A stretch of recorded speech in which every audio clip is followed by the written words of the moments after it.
every NFL team whose winner and losers from Dolphins, 49ers and Eagles trades.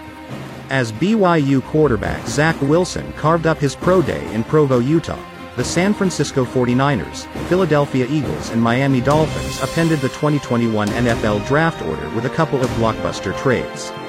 The 49ers made a power move Friday by sending this year's 12th overall pick, 2 future first-rounders and a 2021 third-rounder to the Miami Dolphins for the 3rd overall pick of the 2021 NFL Draft. Once the two teams completed the deal, the Dolphins flipped the number 12 overall pick and a 2022 first-rounder to the Philadelphia Eagles for this year's 6th overall pick. The two trades sent shockwaves through the NFL landscape. For some, it made their situation better. For others, not so much. Here are the biggest winners and losers from Friday's action. Winners. The first winner is QB Jalen Hurts. By moving down from pick 6 to pick 12, the Philadelphia Eagles made a statement and removed themselves from the quarterback market ahead of the NFL Draft. They were reportedly intrigued by Zach Wilson, but Wilson now looks locked into the number 2 overall pick, currently held by the New York Jets. Hurts now appears all but set to start at quarterback for the Eagles in 2021. The 22-year-old quarterback made just 4 starts in his rookie season, so it would be somewhat unfair to write him off at this point. Still, that small sample wasn't all that pretty from a passing perspective.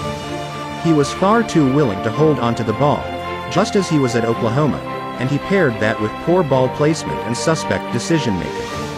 The Alabama and Oklahoma product recorded 9 turnover-worthy plays across 197 dropbacks and finished the season with a 50.4% accuracy rate that ranked 38th among 4 qualifying quarterbacks. The best path to success with Hurts is to build an offense around his ability to impact the game with his legs, similar to what Greg Roman did with Tyrod Taylor in Buffalo back in 2015 and 2016. Hurts now gets his shot to showcase his skills and is a big winner after Friday's trades. Winner from South Beach. Remember when people across the league were scoffing at Miami for offloading assets and inadvertently tanking? Well, it turns out that this is actually an effective long-term team building method.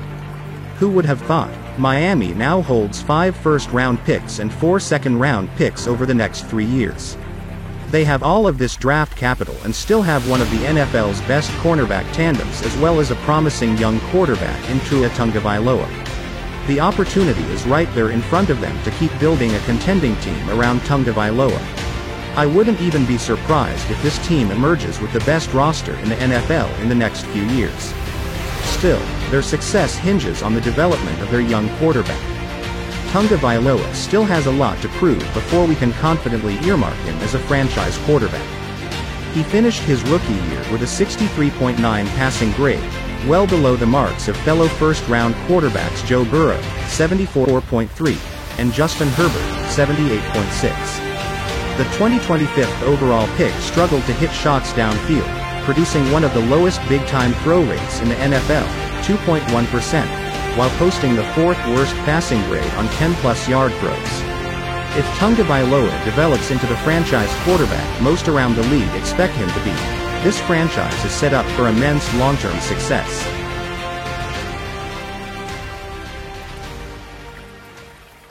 Third winner. Cincinnati Bengals. Head coach Zach Taylor recently stated that newly signed tackle Riley Reiff would be the starting right tackle for 2021 and that Jonah Williams will be sticking to his usual spot over at left tackle. And given the reports that Joe Burrow is lobbying for Ja'Marr Chase at pick 5, the odds of Penei Sewell coming to the Queen City have now dropped significantly. The only team threatening to take Chase was Miami at number 3, but that is now no longer an issue. The door is now wide open for Cincinnati to reunite that potent LSU connection that teamed up for more deep passing touchdowns than any QBWR tandem in the PFF.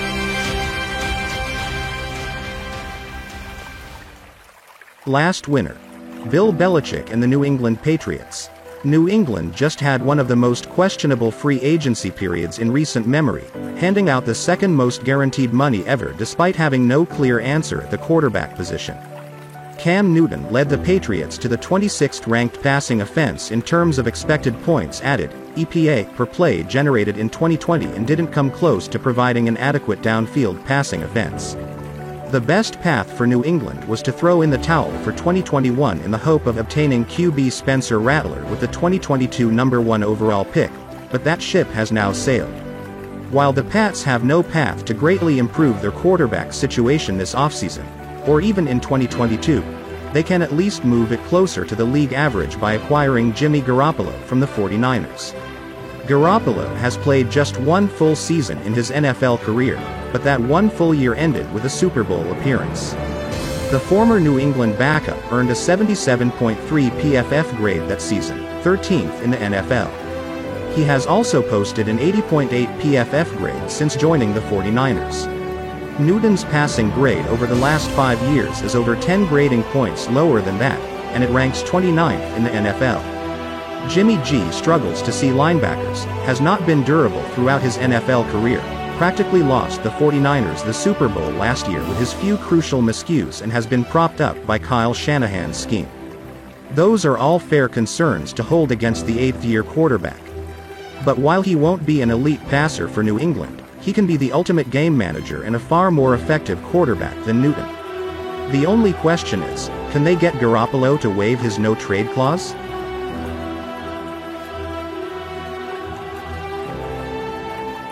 And now is the losers. First, QB Jimmy Garoppolo. There is a real chance that no one wants to trade for Jimmy G because of his contract, something PFF's Brad Spielberger floated after Friday's news broke. So, there's a chance that Garoppolo either loses his job as San Francisco's starting quarterback or he ends up being cut from the roster entirely.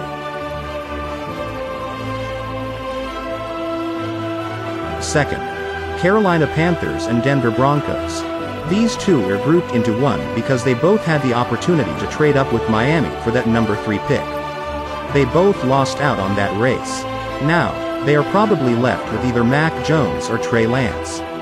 Those are acceptable consolation prizes, and both players have great NFL potential, but they are a clear tier below Justin Fields, who will likely go at number 3.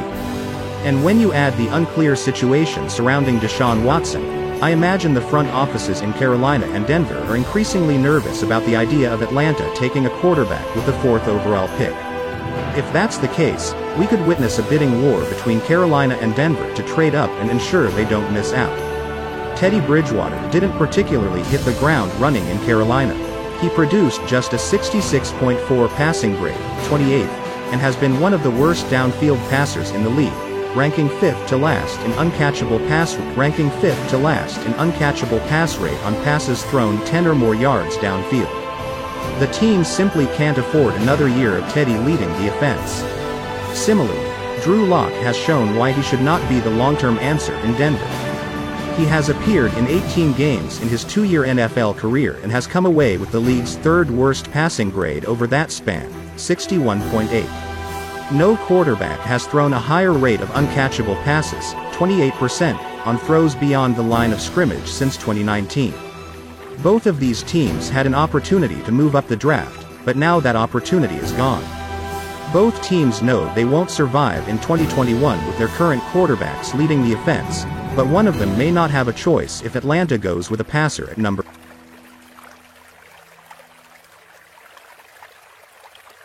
Third, Sewell will still be selected early in the 2021 NFL Draft, but he may last a little longer than first anticipated, given the likely run on quarterbacks to start round 1.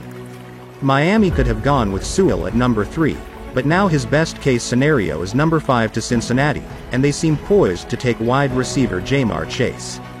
It's not just draft pedigree that's at stake here.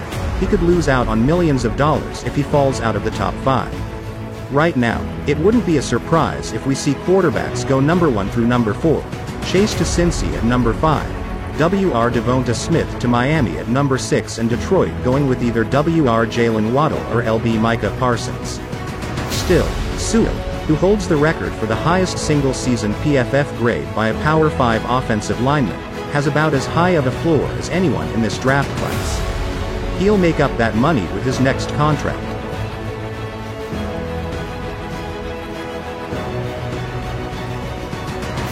Last losers: Washington Football Team and Chicago Bears. These two teams are in a very similar and dark position. They have a pretty good roster outside of quarterback, but they have no long-term solution at that most important position on the field. The two were forced into making a play for free agents this offseason. Washington signed Ryan Fitzpatrick. Chicago signed Andy Dalton, but they are each short-term starters with relatively low ceilings. Unlike Alex Smith, Fitzpatrick can effectively push the ball downfield, but he does so in a risky fashion. He has always had a penchant for turnover-worthy throws, which is why he ranked 19th in the NFL in PFF grade last season. He'll be turning 39 this year, too. As for Dalton, he takes great care of the ball and is accurate, two areas that Nick Foles and Mitchell Trubisky struggled in, but he's not going to lead a potent downfield passing attack. He ranked 30th in big-time throw rate with Dallas in 2020, ranked 23rd among players at the position in passing grade. There was a glimmer of hope that at least one of these two teams could make a move for a quarterback if one were to slip out of the top 10, but that now looks more and more unlikely after Friday's move.